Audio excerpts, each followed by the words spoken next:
What's up, YouTube? Welcome back to another video. I know it's been at least 6 years since the last one, but don't worry about it, that's just how I roll. I told you years ago that you get my videos whenever they turn up, so don't stress. Okay, so today we're doing something that I would like to do more of in the future. I found a heavy metal channel on YouTube called The Thralls of Metal, and if you really haven't, you should check them out. They're pretty cool. They basically do what I'm doing now, plus a bunch of other fun heavy metal stuff. But anyway, I watched a couple of theirs videos, and I thought, God, I'd love to do that as well with a couple of my favorite bands, ranging from stuff that I always listen to versus stuff that I know a couple of things of. So I thought, well, rather than starting with someone huge, say like Maiden, which I'm a huge fan of, but their discography goes over 10, 15 albums, so it would take a long time. So I thought we'd start with someone just a little bit whose catalogue isn't enormous and, could take a decent amount of time, not a decent amount of time to get through. So symphonic heavy metal from Finland, Nightwish, let's go. So yeah, we're gonna rank them in. We're gonna rank them backwards. Yeah, we'll go 9 least being the favorite and 1 being the ultimate favorite, the classic, the one that everyone needs to have. And I love symphonic metal. Now I do anyway. When I was studying music in school, they forced me to study things like Tchaikovsky and other classical artists and whatnot, and I just could not get into it. It bored me because I was all about the metal, man. I was all about hard and thrash. I just discovered Master of Puppets at that time, and I just didn't care what a violin did. So all good. About a year later, I found a band called Rhapsody, and that changed everything for me. If you haven't heard of anything by them, please get off this video and go check this one out. It's the most epicest power.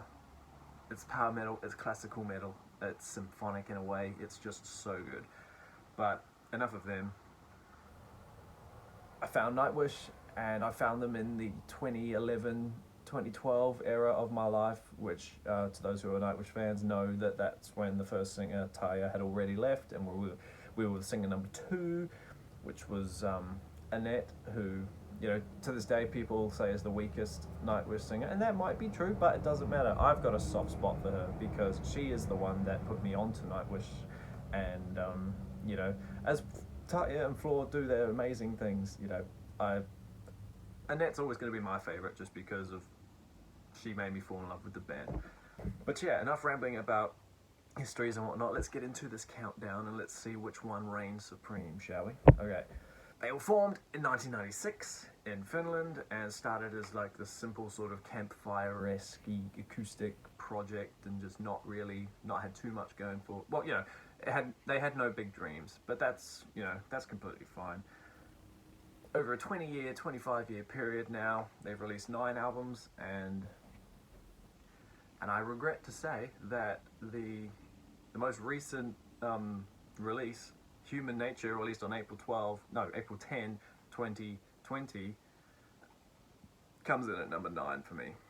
Purely because, in no way is it a bad album. Nightwish don't really have any bad albums, in my opinion. They're all different, don't get me wrong, but the reason I've put, and also you'll notice I've put a picture up in front of it, is because it's one of 2 Nightwish albums I don't actually own, and the reason being I just never bothered to reach out and get it after hearing it. So number 9, Human Nature, because there's only one real word that I could describe the album, and that is this is going to sound funny, it's pretty tribal, and it's very, there's probably words to describe it, but I honestly can't think of them. It's probably because Thomas came out of his side project, Auri, however you want to say it, and again, that's very sort of tribally bongo kind of vibe, and a lot of that has gone into Human Nature, which works. The first song, Music, is cool, Noise is really cool, and Harvest is fun as well. But other than that, I remember listening to the album and not remembering like key parts that made me say, play that again, that sounded cool. Nah, instead I found myself seeing how many tracks were left. However, I will praise and defend all, what's it called? All works of nature which adorn the earth, or, you know, the 30-40 minute epic orchestral piece on the other disc. That is beautiful. That is phenomenal. And if the album was released without that huge track, then I'd probably have a lot more, you know, negative things to say about it. But because of all of nature's adorning all the earth, it's purely beautiful. The certain section, the green, like I think it's part 3, the green, it's, you literally just listen to it and you shut your eyes and it's just, you basically imagine yourself on a bushwalk, surrounded by grass, surrounded by trees, surrounded by nature. It's very, very pretty. That's probably why and that's why this one's number 9, because it's sort of coming off Endless Forms and Imaginarium. What came before, it's very different, which is not bad. You know, you don't want a band to do the same thing over again, but it was just very boring, for a better word, but oh well. Cool. Moving on to number 8. Now, this one I do own, and I've got it down here because I've got it on a vinyl pressing. Number 8 is Century Child. Now, I do like this album. Just because it's number 8 doesn't mean I hate it. Century Child is very, like, they've slowed down a bit, I suppose you could say. After coming off the thrill and the bust that was Wishmaster earlier, this was, you know, it's just a lot. There are obviously some rockier songs on here. Like, for example, the classic Everdream. We all love Everdream, regardless of who sings it. I think it's amazing. End of All Hope's pretty fun.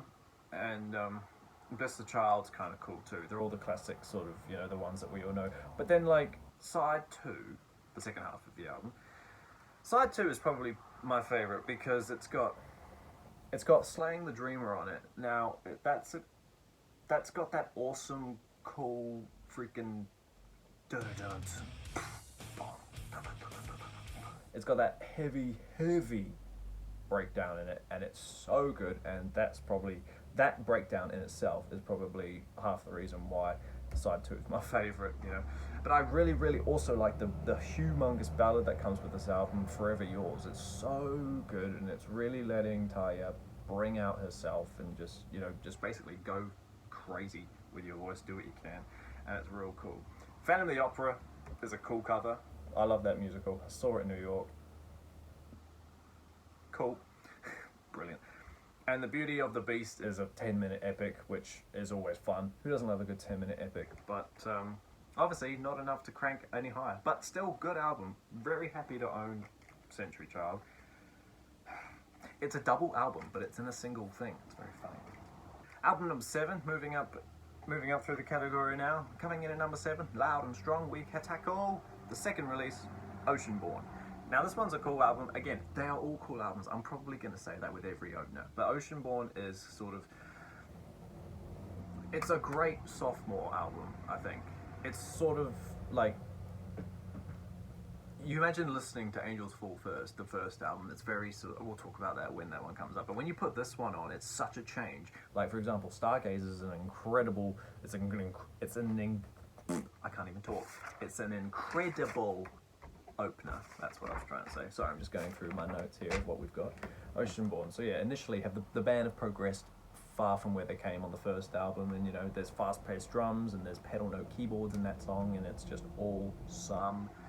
The second track, I always struggle to say this, Getsemane, Money, we'll go Money. That's got that awesome When I Got the Decades compilation, I fell in love with that song. That was the first time I'd heard half of all those songs that weren't singles, essentially. But no, Gethsemane is great. What else is on this album? What else we got? Sacramento of the Wilderness, I do enjoy as fun. Passion and the Opera is cool because, like, it just is. I think Passion and the Opera the lyrics are very intense, yeah, and it's a great headbanger.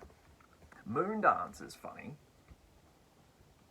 because it's like, it also reminds me of, it's that you know, many years later, but it's sort of very similar to Last of the Wilds off Dark Passion Play, which again is cool. And weirdly enough about this album, it covers, were you ever a child in the 90s, like I was? And, well, I disregard that statement, it's probably got nothing to do with the time frame, but do you ever watch The Snowman? That really, really tragic, sad thing about a boy who befriends a snowman, and then the snowman takes him and shows him all these wonderful things, and then the snowman melts and the kid's just lost his best friend. It's probably one of the like top 3 heart-crushing moments. That, along with Fox and the Hound and Bambi. But they cover it. They cover it on here. Thomas says it's the most beautiful piece of music ever written. Yeah, Ty does a fantastic job on it. Sleeping Sun on here is a good song, which is, fun fact, inspired by the 1999 August eclipse. And I do remember that. That was a cool, very vaguely, but I do remember it. But anyway, Oceanborn, for me, is album number 8 or 7. What number are we up to? I've already forgotten. Moving on to track 6. Track 6? I'm not an album. Moving on to album 6. Moving up through the line. It's another Tyre album, and some of you might be surprised that this one beats Oceanborn, but for me, this one, I do enjoy this album. And that's the debut. Angels Fall First. I think it's really cool. For a first album, it's fantastic. Like, lyrically, it's funny. The songs are sort of all over the place in terms of like lyrical content and whatnot. Like Elven Path is, you could not have a more typical Elven Path, Nightwishy song to be like, here's what my band's about, listen to this, you know. I'm really happy that Elven Path wound up on Decades. Very, very cool.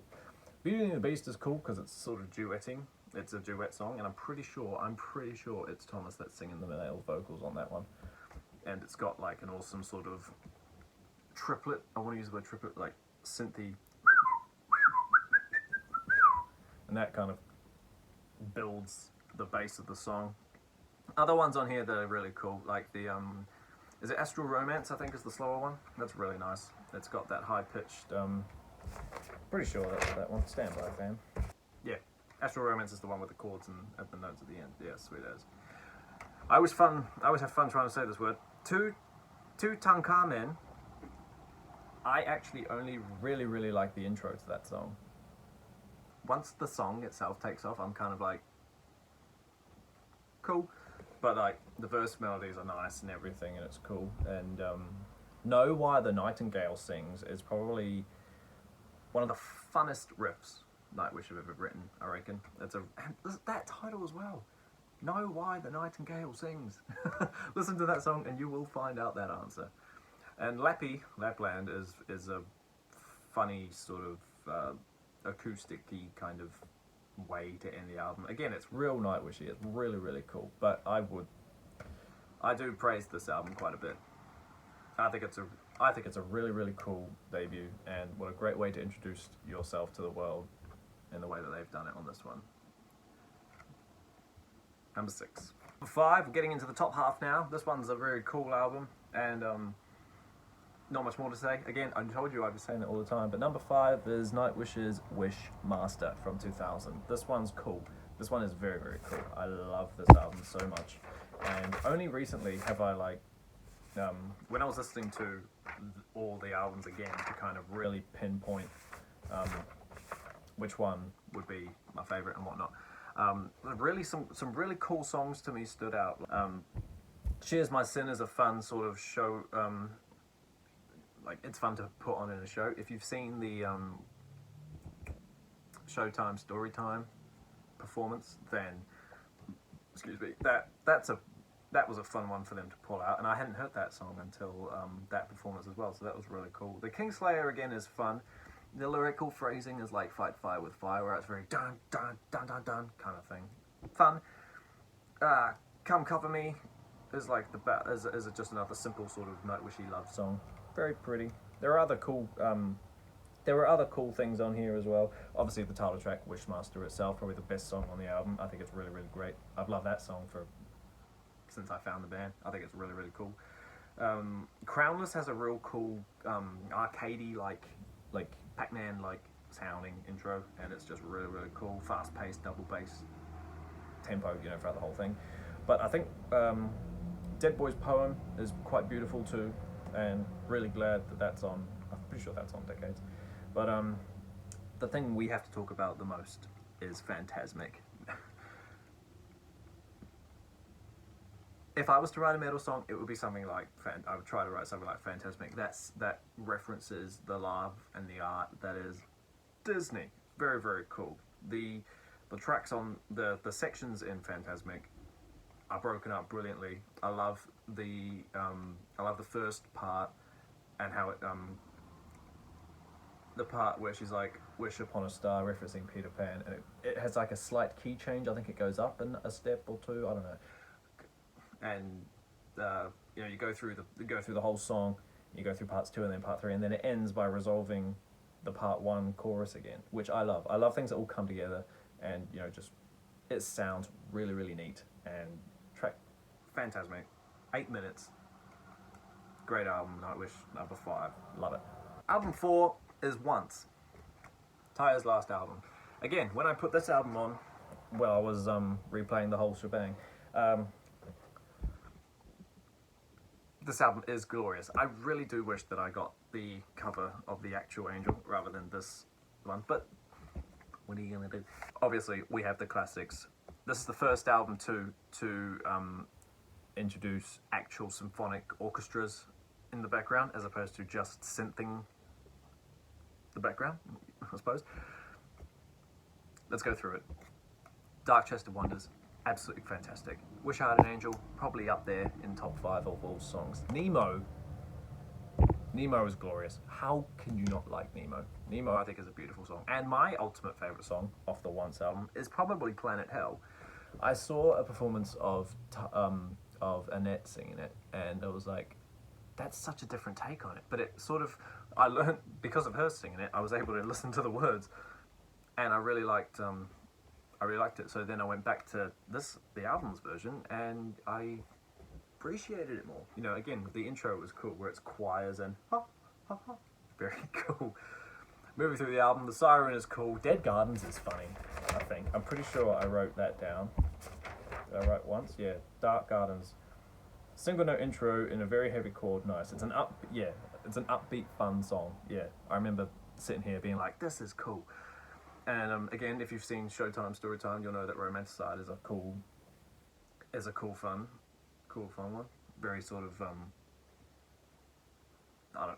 dun, dun, dun, slow paced, heavy, I suppose you could say. But then of course you've got the classic. You've got the Ghost Love score, and I literally wrote in the notes for Ghost Love, not that I needed any, but I wrote, I'm pretty sure this is Nightwish's Hallowed Be Thy Name, which is a maiden song. This is Ailstorm 1741, the one song that's on every gig, the one that everybody loves. Even if they're not a fan, they've heard this song, or at least heard the end of this song. It's that cool, it's that powerful, 10 minutes long, beautifully written, beautifully composed, and probably Ghost Love puts it, is why it's in number 5, I think. Absolutely phenomenal album. Yeah, Once, 5. I'm really terrible with my numbers. I can't even remember. Did I introduce that one as 5 or 4? I can't remember, but it was album 4. So, yeah.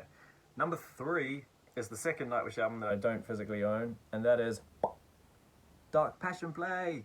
Very, very cool album. Very dark album. So yeah, Taya has now left the band.